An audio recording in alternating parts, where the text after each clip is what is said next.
60 Minutes Overtime. Well, this week on 60 Minutes, we report on ultra-processed foods, those plastic-wrapped, ready-to-eat items that line our grocery store shelves. The United States has been exposed to something that our biology was never intended to handle. Energy-dense, highly palatable, rapidly absorbable, ultra-processed foods that have altered our metabolism and have resulted in the greatest increase in chronic disease in our history.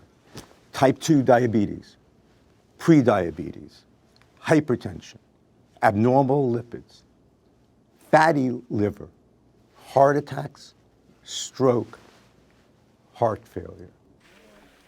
David Kessler is the former commissioner of the Food and Drug Administration. In the 1990s, he helped to expose the tactics that the tobacco industry was using.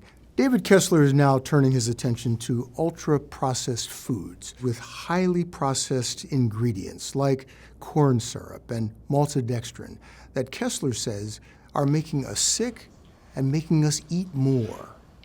They target the brain reward circuits to keep us coming back for more. They trigger overeating. They deprive us of any sense of fullness. Well, we have a national eating disorder, and we know that because it's making us sick. And the granddaddy, Yeah. Oreos. We spoke with Michael Pollan, who is a food author, and he has been warning about factory-processed foods for decades now. Heart disease, stroke, diabetes, even dementia are linked to a bad diet. 70% of Americans are either overweight or obese.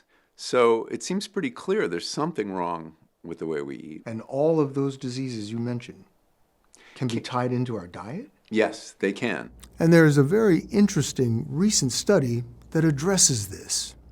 The most interesting, significant study brought people to a location where they had to live for a month.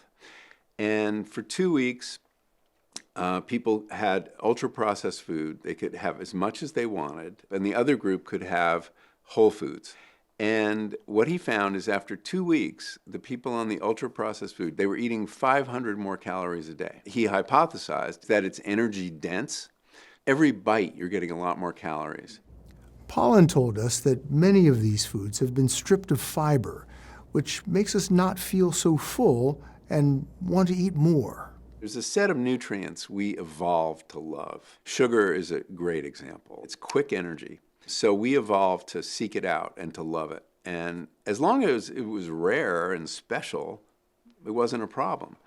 But with the ubiquity of sweeteners now, many of them derived from corn, sugar is like the cheapest commodity going. You pick up a jar of canned tomato sauce, you will find sugar in it, either high fructose corn syrup or one of the many forms in which sugar comes. And if you look for these labels, you will find it. The Consumer Brands Association told us that the companies they represent innovate to meet consumer demand and adhere to FDA science and risk-based evaluation of ingredients before and after they are in the marketplace. In 2009, Pollan wrote a bestseller called Food Rules, an Eater's Manual. It offers tips for maintaining a healthy diet. It's been turned into an illustrated version. 1. Eat food, not too much, mostly plants. Yeah, that's my dietary guidelines.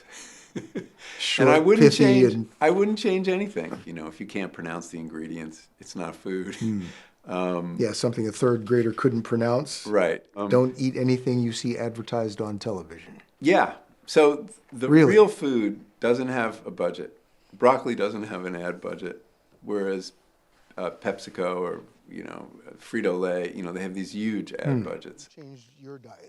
Pollan told us if we embrace whole foods, the health benefits will follow. What's the biggest, best change people could make? One would be shopping the outside of the supermarket more than the inside. That's where the produce is, that's where the fresh food, the dairy is. It's all arranged on this outer loop. The stuff in the middle is the stuff that gets you into trouble. So shop the perimeter. have a home-cooked meal. You know, if you don't do it ever, do it once a week. If you do it once a week, do it twice a week.